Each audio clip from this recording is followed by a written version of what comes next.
directly affect world affairs. Your host, research specialist Mae Brussell. Oh, hello again. It's Monday at KLRB and time for Dialogue Conspiracy. I've brought so much material in this week, I don't know where to start. The news is just coming in so rapidly. It was 1 week without the committee, Senate committee meeting. I thought I'd get a lot of writing done this week without being glued to the television, but the news was breaking so fast it's hard to cross-file it and assimilate the information that's coming out. There was an interesting article about Katharine Graham in the San Francisco Chronicle this week. She's the woman who publishes the Washington Post, and her husband passed away a few years ago, 1963. I have a question mark about his death in the article I'm doing called Murderville, wondering if her husband was murdered. The chain of command of people that he knew is very close to the entire Watergate group, and I wonder sometimes about how Mr. Graham died, and I have a letter to Katharine Graham. I don't know if she'll answer it or not, on some questions about his supposed suicide, because there's been a lot of suicides that I wonder now with the chain of command how they link together.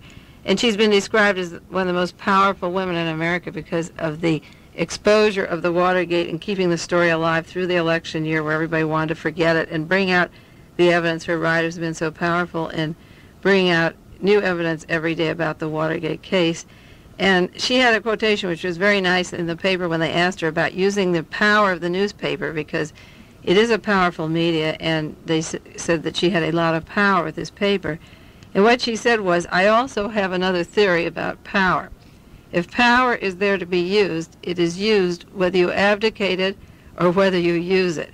You have to remember that you can do as much damage by abdicating it as by using it in the wisest way you know," and that is what I try to do.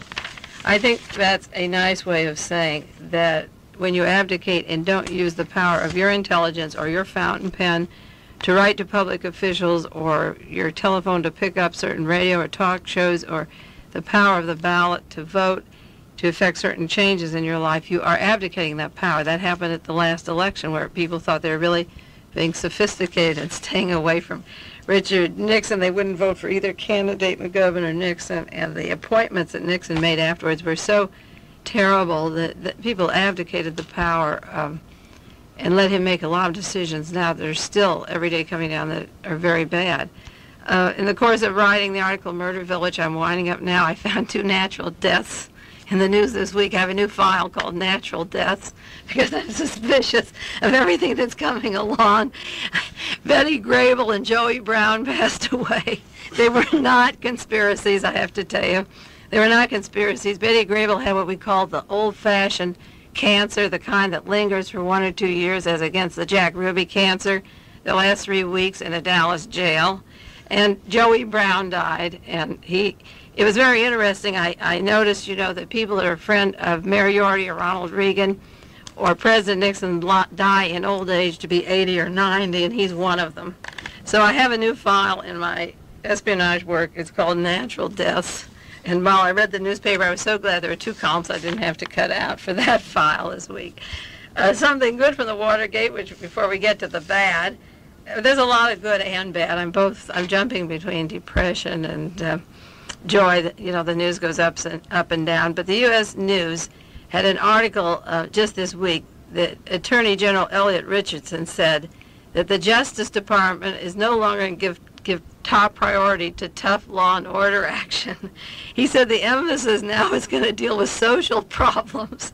I can hardly say this without laughing.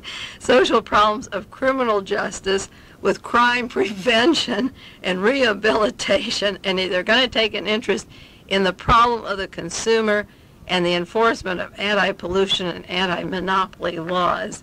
It's hard to say that with a straight face because the former Attorney General, while he was the Attorney General, was in conversations down at Key Biscayne and elsewhere making conspiracy plans for the United States for overthrowing the electoral process. The Assistant Attorney General, Robert Mardian, is going to be indicted for many charges in the Watergate affair for passing money along to the men that were already arrested, bribery, and for destruction of evidence. And Patrick Gray III, the acting head of the FBI, was destroying evidence right and left and was a agent of the National Security Council and not actually belonging to the Federal Bureau of Investigations, and Mr. Silbert, one of the prosecutors in the federal case, is going to be indicted.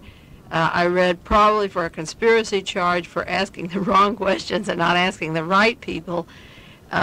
Those law and order men are on their way out for good. We'll watch Mr. Mitchell perjure himself probably tomorrow. If you have a good ear, you'll pick up a few of those going back and forth. And then that'll add to his Vesco perjury charge. And then when Watergate West moves out here, we'll have Mr. Evel Younger, our Attorney General Wes Graff, formerly of the FBI, and Mr. Reineke, who wants to be the governor, and Chief of Police Davis in L.A., and a few other law enforcement agents hiding criminal conspiracies, Peter Chang in Santa Cruz and Peter Pitches in Los Angeles. Those conspiracies will roll along, and researchers have a lot of information coming out on affairs that they've been into, but the law and order motto is gone. I hope it's gone for good. And speaking of law and order, the feds are after me. They've done a lot. I think I've paid my dues to them in a lot of ways, and those of you who know me know what I speak about. But this week they were down, the FBI was down in Los Angeles. Incidentally, I wasn't on the enemy list. I'm not that important yet, but they did go into our tax records this last year to see how Mr. Brussell supports me and how much money he gives me, and they gave him a hassle. The Bureau of Internal Revenue went through the tax things to make sure everything was, that I wasn't hiding the $1 million I made from research. I guess that's what they wanted to find out. But now they're into more serious matters, and the Federal Bureau of Investigation went to see my ex-husband in Beverly Hills because they had word or information that I was harboring Stephen Bingham, the man who gave George Jackson, supposedly gave the cover story, the gun that created the motive for the San Quentin shootout. I've talked about that case coming up on my radio program several times, and it will be going to court soon. It's been 2 years since George Jackson was killed. I think if I just shared the letter I wrote to the FBI here in Monterey with you on the air, it's self-explanatory, and a lot of people can appreciate, you know, what was happening. Dear Mr. Conley, that's the FBI man in Monterey, this letter is to confirm our conversation on the telephone this morning and make sure there's no confusion on the matter.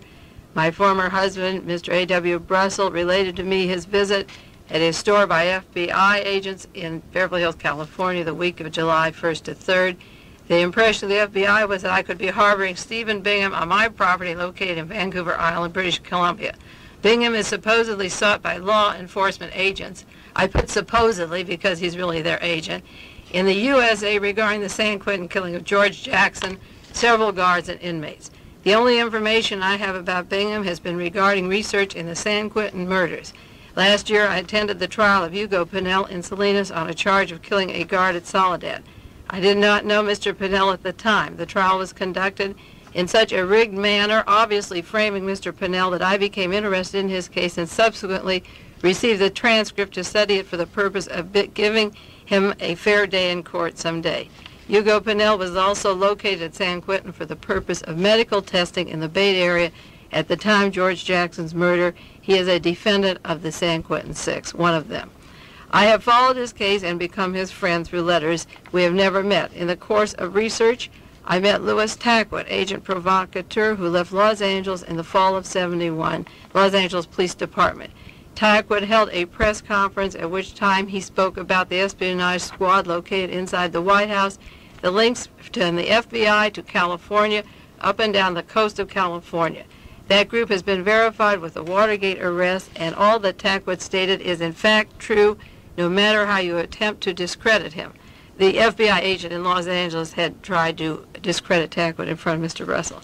Louis Tackwood also made allegations at the time that the San Quentin shootout was known by the Los Angeles Police Department, that they had foreknowledge and contacts with Stephen Bingham and other agents of the police department, and it was my direct impression that Stephen Bingham could be an agent provocateur who was not an actual friend of George Jackson in any way, but provided the cover story for the killing and the fake escape attempt. And this was a classical case of a Nazi Germany prison killing before they took over large numbers later in the concentration camps. Would I keep Stephen Bingham on my property? Hardly. I would like to find Stephen Bingham. I would like the San Quentin Six to have their day in court and have justice served. but I am aware of your dirty tricks department, and I want it clear in writing that I don't want Stephen Bingham found dead at some date, or his body or his belongings found on my property. I don't want a case built up in any way that I harbored a criminal. I know many of these conspiracy cases and how they are built and the painful, expensive hassle that is created. It is my personal opinion that racism and hatred run so deep in the fiber of our society that those assigned to protect the law from the President through his Justice Department, the FBI, and the CIA and other agencies are doing this country a great disservice. The best thing Americans can do to help less fortunate than ourselves is to seek justice for those individuals being selected as criminals who in truth are innocent men provoked once inside the Department of Corrections to commit violence and frustrations. I don't want any of your conspiracies created against me while I proceed to help my friends find true justice. Sincerely, Mae Brussell.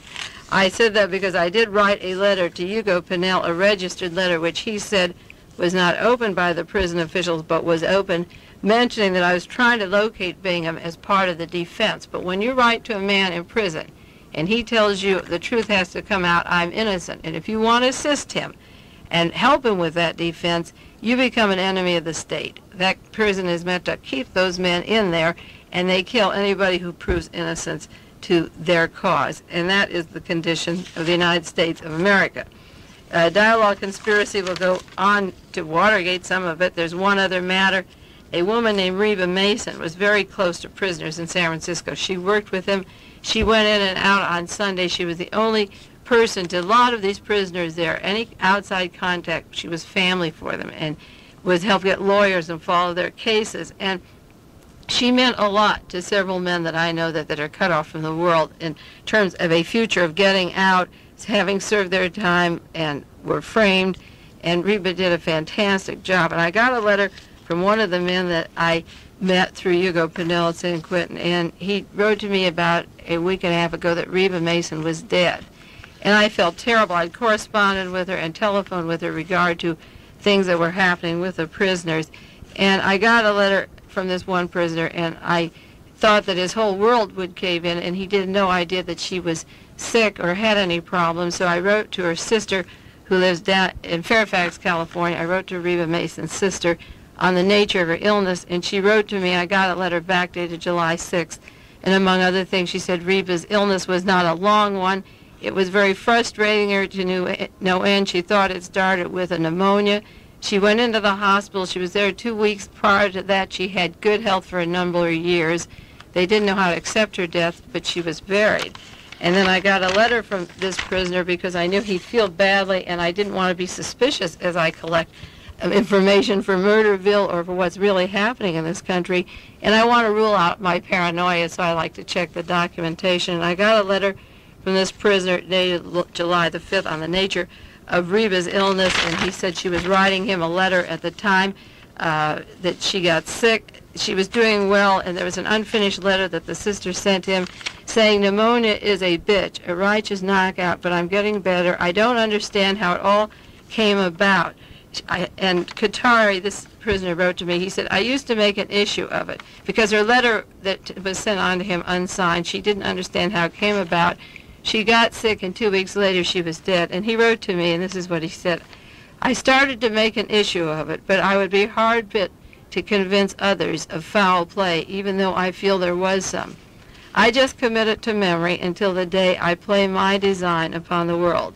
There is no sorrow, no pain, no tears. Death is an integral part of life. I was a little depressed when I first learned of her death, but it only led to some profound tripping. After running all aspects of our relationship through my mind, that was it. My energy must be directed towards the living, and the past is my motivation. This is a man who's writing poetry and books up at San Quentin, and I think he said it beautifully. The past of my work, my research into the political assassinations in this country and the multiple killings is my motivation for my work today. I think about the murders, and then I go forward. Speaking of murders, I had a conversation today with Sherman Skolnick in Chicago. He's sending out some more information about plane crash 553. I called him and was able to provide him with information today that he didn't have yet regarding that airplane crash.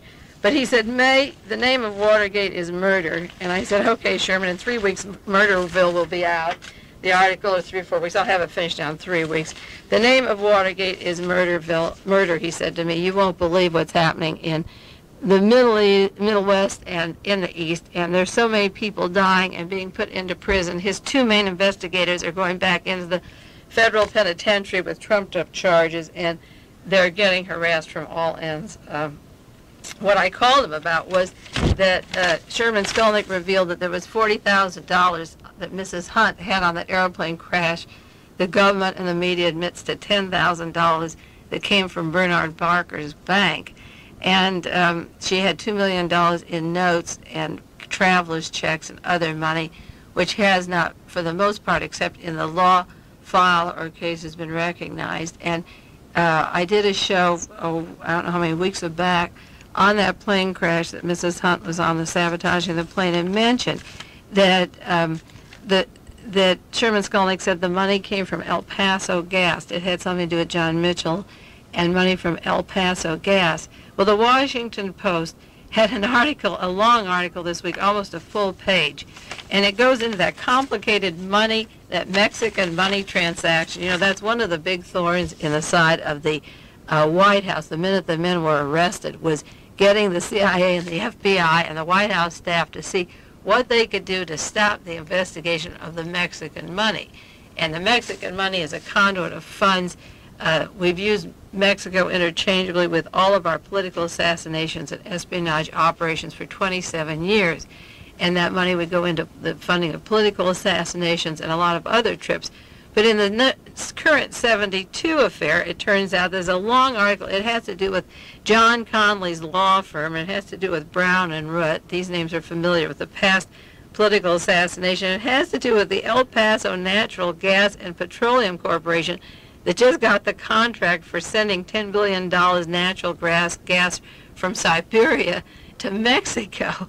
And that Texas affirmed of Mr. Allen that did the fundraising for the Southwest for Richard Nixon's election, sent a parcel of money from Mexico, that $114,000 that went to the committee to re-elect the president and down to Bernard Barker. And then they had a bag of $700,000 cash of other money, and that money is going to tie in, wouldn't you know, to the wheat deal in Russia and the El Paso gas deal, so that the money all came in 2 bags, some Barker's bank and some went right to Maurice Stan's safe. And that's where the El Paso gas money came from. It went from the Southwest deal that John Mitchell and Robert Mardian and John Conley were cooking up. And 40,000 of that was in Bernard Barker's account in Miami Beach was with Mrs. Hunt when her plane went down.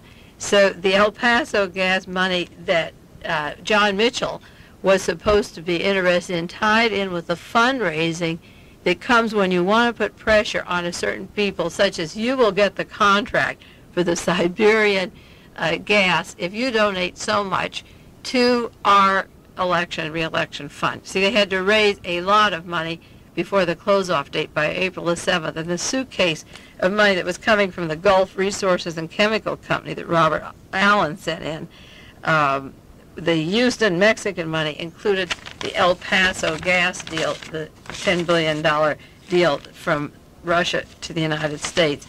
So I called Skolnick and we talked about that airplane crash and what's going on in Chicago with regards to new evidence of a conspiracy in the sabotaging the plane.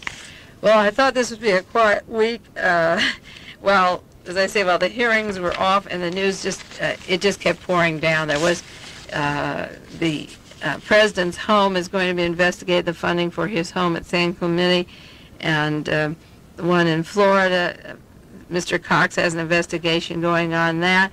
The Ellsberg inquiry is opening up a new area which is very important. It's as important as the Watergate as far as I'm concerned. And I got a letter, I got the copy of a lawsuit that was filed by Elmer Davis. This is a beauty.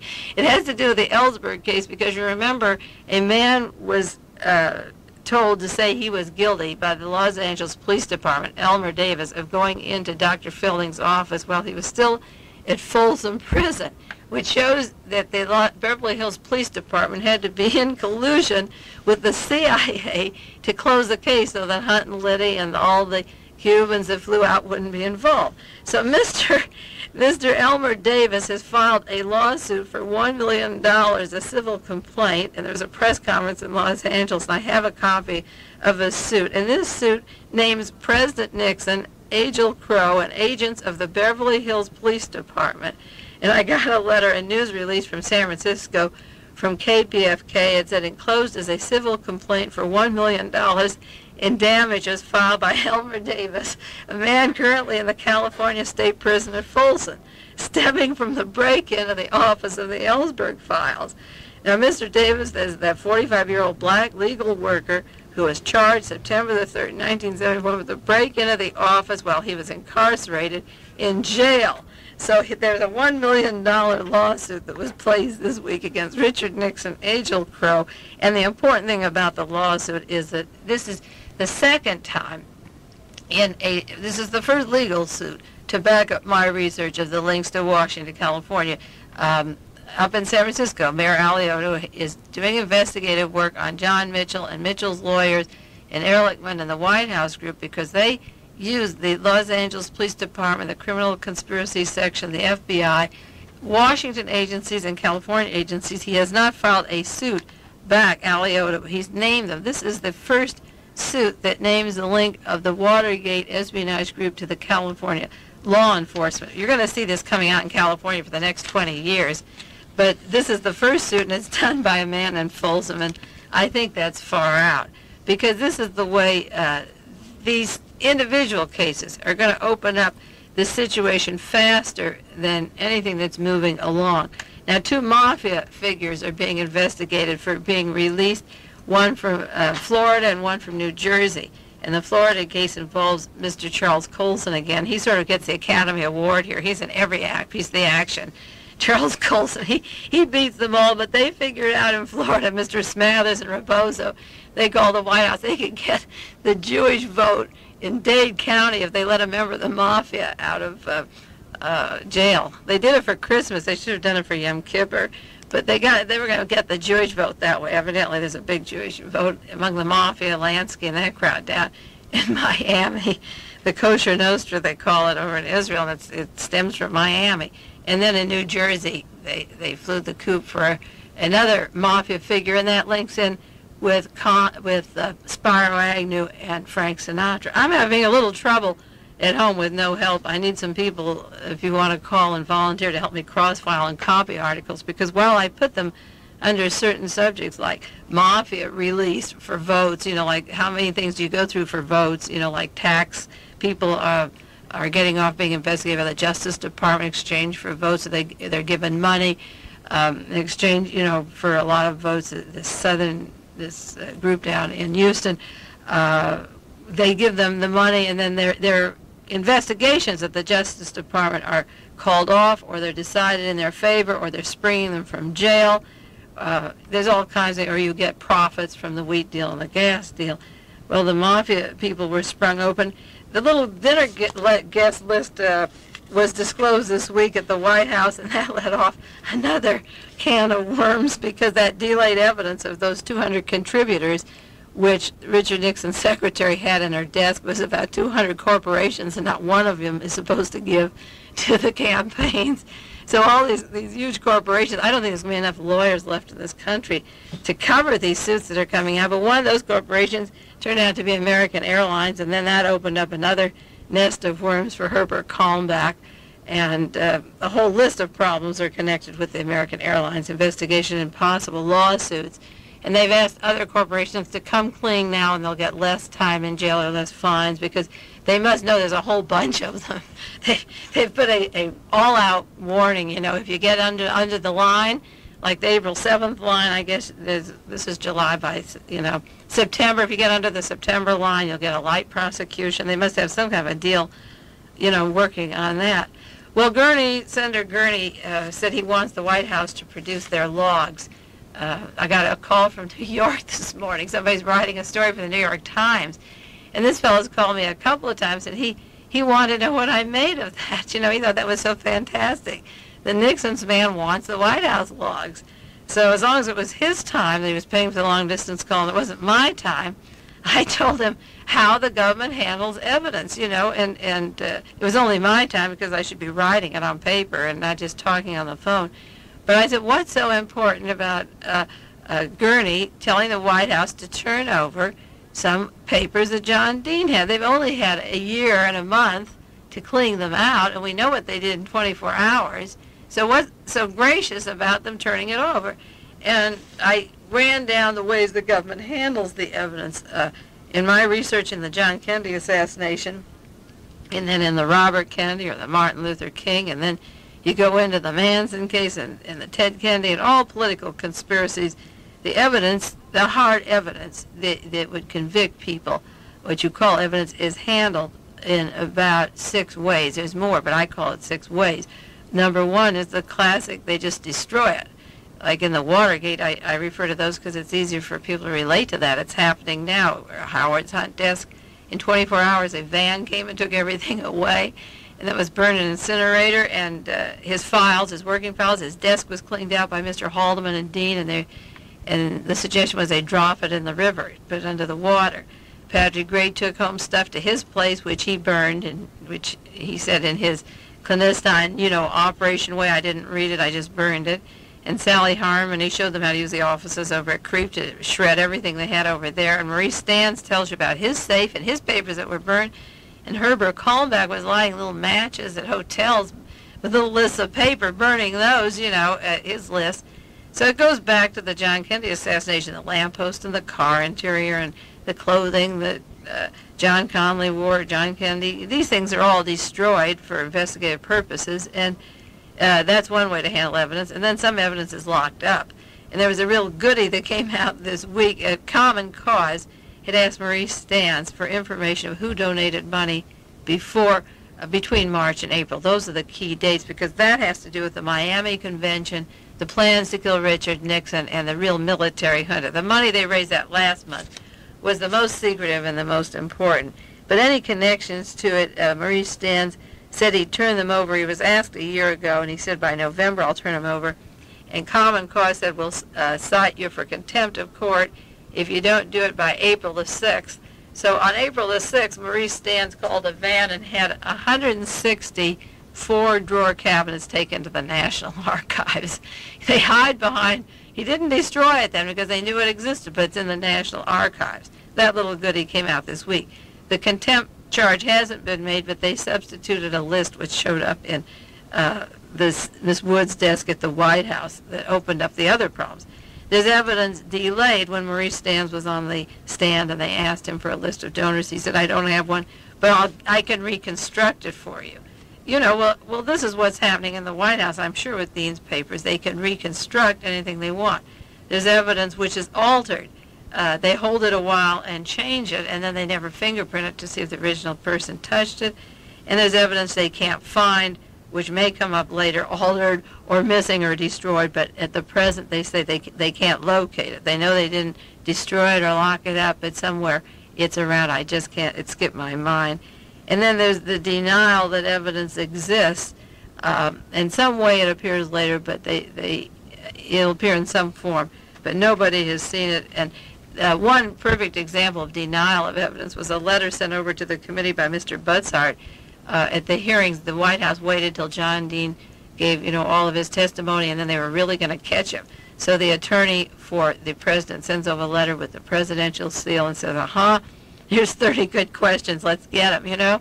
So they read off all those questions, and John Dean answers them beautifully without making one flaw, and the White House said, we didn't send the list over.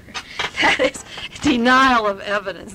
You know, that's inoperative. You know, there's a lot of terminology of ways that espionage agents worked that has been taking place for a long time, but the public is getting such a dose of it now that it's almost unbelievable, and it should all be put into chapters of a book, which I will do someday.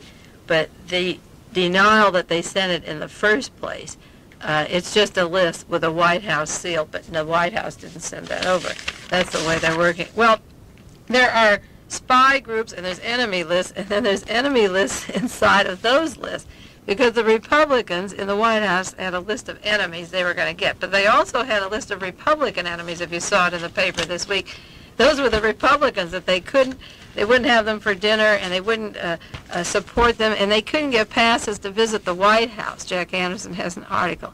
And the only Republican enemy that wasn't there was Mr. Brooks, because he was black, and they didn't want to alienate him. They needed that showpiece, for the Senate, so they weren't going to come down on him too hard. So he isn't on their enemy list. But all the others, there's a special list of Republican enemies that the Republicans keep, and they can't have tours of the White House. And this list is updated every 3 to 5 months, and they can't come to the White House for dinners or other functions, and they're denied presidential aids for certain trips. And this current list is kept up. But while we're slicing the Republican Party or the official party into little pieces, and this gets complicated, I've said before in the article I did in the Realist, that one on Martha Mitchell, and I've said it before on the radio show so many times, that the government is split into the Republican Party and the spy, the intelligence apparatus, which is visible now with the Watergate. Everyone can understand when I say that the committee to re-elect the president had contact with the National Committee and Robert Dole, and they worked pretty hard. But that was a separate spy operation of sabotage, attack, dirty tricks, and it had its own office away from the standard Republicans who are conservatives or traditional conservatives. I use example in Greece, the traditional generals and the conservatives in Greece and the king and queen and those groups were sabotaged by a group of intelligence agencies and young people and young colonels that overthrew the government and kicked the conservatives out. Well, the committee to re-elect the president had its own spy operation. But inside of that operation, the White House, it took aides from the White House that went from the White House to the committee to re-elect the president, and they were going to have this martial law, this contingency plan, create violence at the conventions and down in Miami and blame the radicals. That's why they were working with internal security. They were going to round up the radicals, the people that protested Richard Nixon's policy in Vietnam and the war, and they would be locked up for good. And we would go on then with the war, which they're still threatening to do every day, as a matter of fact.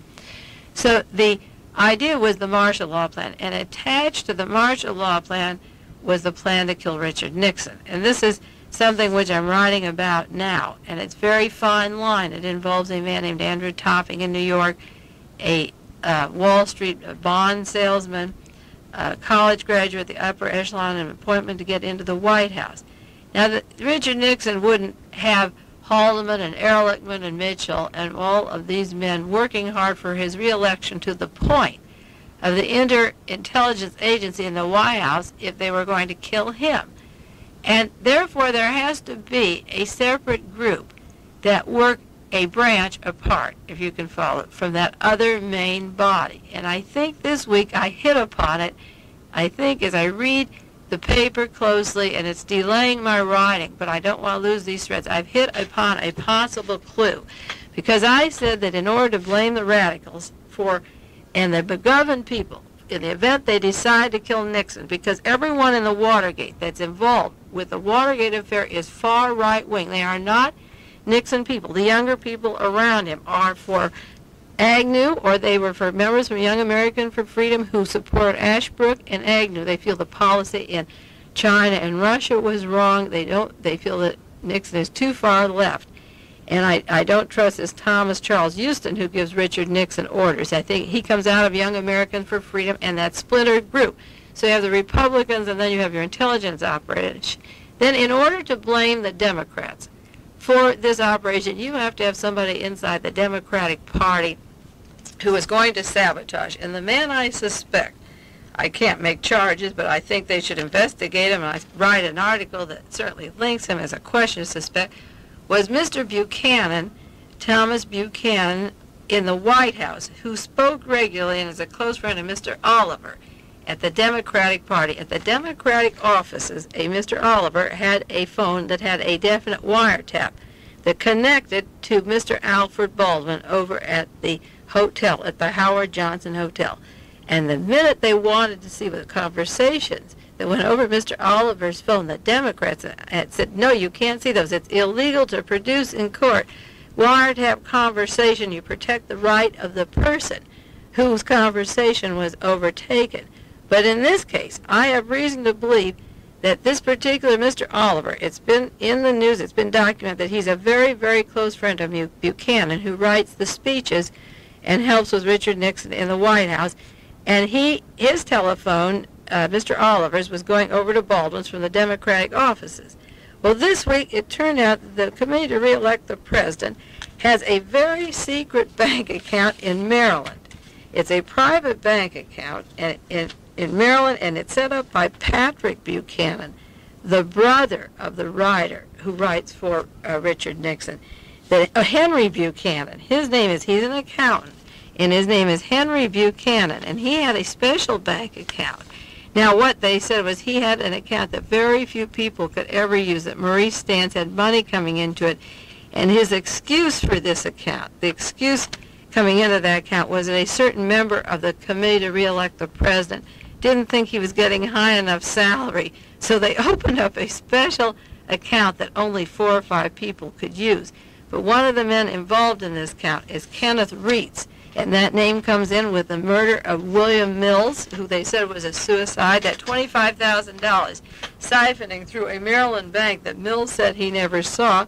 And Wilbur Mills had 2 people working for him, a Colonel Webster and another man, his top campaign man and his second man, that were both murdered just in February, just before Mills commits suicide. So Mr. Kenneth Reitz is an agent provocateur who is hiring youth they were taking the Nixon side during the campus riots, getting ready for the convention. He was active in hiring radical provocateurs, Kenneth Reitz. His name comes in through the $25,000 that was siphoning through the Wilbur Mills account that Mills said he didn't know about. The secret bank is run by Henry Buchanan, who is the brother of the other Patrick Buchanan in the White House, who's in contact with Oliver. If you don't have a diagram or a chart, if you don't write these down, and I talk pretty fast, it may sound complicated, but these are the links. This secret $11,000 that went into this special bank from July 71 until the end of the year has to be watched. The location of the bank, the money pouring through Maryland, because you see, don't forget, Arthur Bramer's in a jail in Maryland, and that's where Wallace was shot in Maryland, and a lot of money poured into Maryland. And if this didn't have to do with violence in Miami, it could touch both areas. It could touch the Wallace affair, which is wide open for investigation, and it could touch future events that could take place in Miami that could even affect Richard Nixon's life. Because the same operatives like Mr. Charles Colson and Howard Hunt and Mr. Laswitz and Mr. Caulfield are appearing in the ITT affairs. They're up in Chappaquiddick involved with the Ted Kennedy affairs. They're out in Denver, Colorado with the deed of Beard. These operatives worked and they are involved with the Arthur Bramer case. And going into Bramer's apartment, Howard Hunt, and being suggested by Colson immediately afterwards, get over to his apartment. He can say, I turned down the issue because all the telephone records of these people have been subpoenaed, and the phone company and the lawyers, the investigators may say, well, why would Charles Colson call Howard Hunt an hour after George Wallace is shot, or an hour before maybe? How do we know? They have the time, they have the date, and they're tracing. That's how they found Donald Segretti, was the telephone calls that Howard Hunt was making from the White House and from his home to California. And Segretti is one of 50 agents. So you have a mess of agents working, but you have the same agents in all the operations. And because Louis Tackwood, the provocateur in Los Angeles, said that plans were to kill Richard Nixon, I have kept a separate file of all the evidence of where were these people in relation to Nixon in terms of weapons they had, or stockpile of weapons, or politically aligned to Nixon. And when I find that the Committee to Re-elect the President not only has a safe in Sloan's room or in Stan's room, or the secretary, they had 2 safes with all this cash, they have to open their own bank account out in Maryland for just another tiny handful. It's out in Bethesda, Maryland. And there were funny little notes. There was one thing, Jeb Magruder was supposed to get money out there. One day, Buchanan told Jeb Magruder to go out there and get $24 in cash from the Bethesda bank account and then spend $5 and then send a messenger downtown with the rest.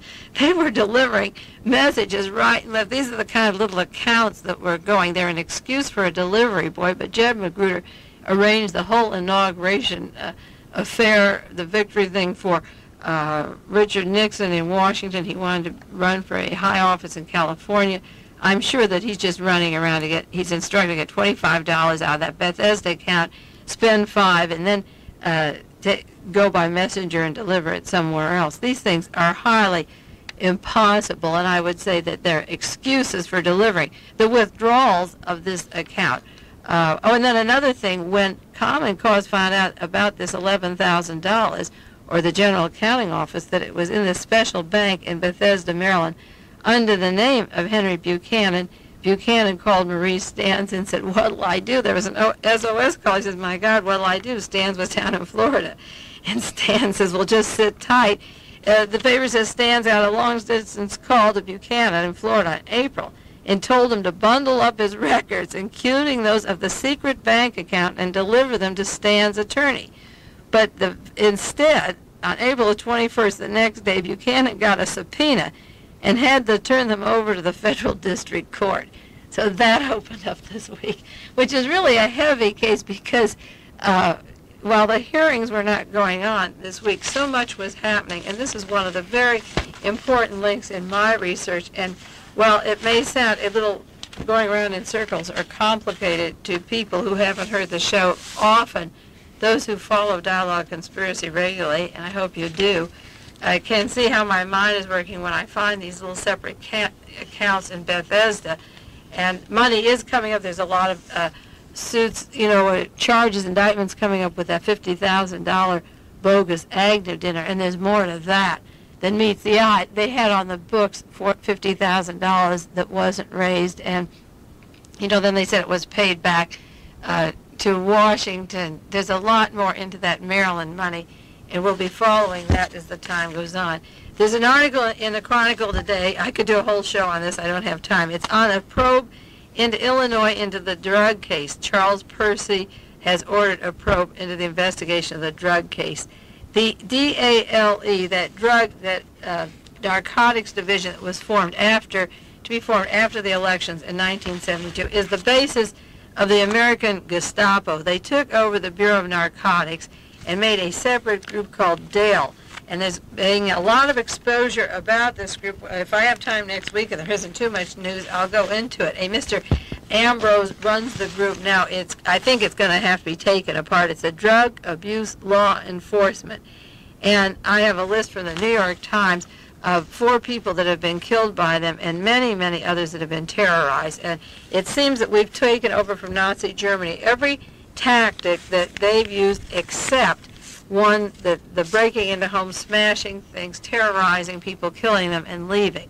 And this seems to be one more step in the escalation of the domestic war against people in the United States. And the New York Times did a good service last week of carrying a long article about these people that have been killed, and it broke open an investigation into Illinois. The people are being chased out of town whose homes were broken into, and they were held at gunpoint.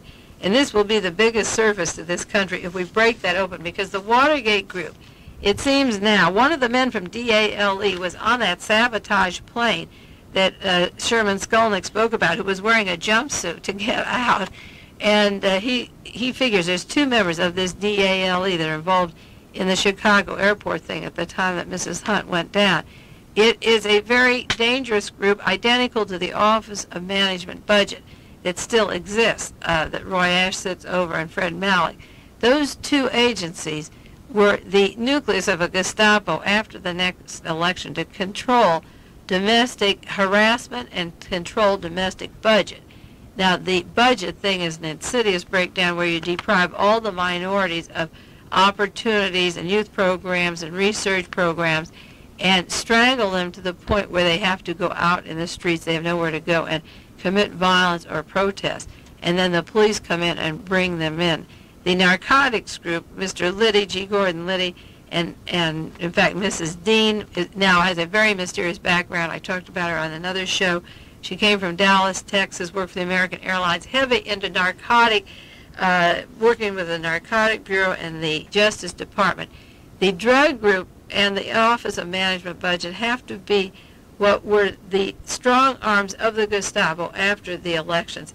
We can all be very grateful that the Watergate occurred. We're far from cleaning out the Gestapo. My time is up. As usual, it goes pretty fast for me. I hope it does for you. But watch the things on Dale. Watch John Mitchell, the big daddy of the liars. If there's a top award, as a closing note, remember Jeb Magruder said, he told John Mitchell, the next time I go to the Senate, I'm going to tell the truth. I perjured myself last time. And Mitchell said, that's very commendable, but I'm going to have to take the other course. So with that in mind, remember what you hear tomorrow is only tongue-in-cheek, and maybe you'll get a few more perjury charges. Okay, that's it. I'll see you next week.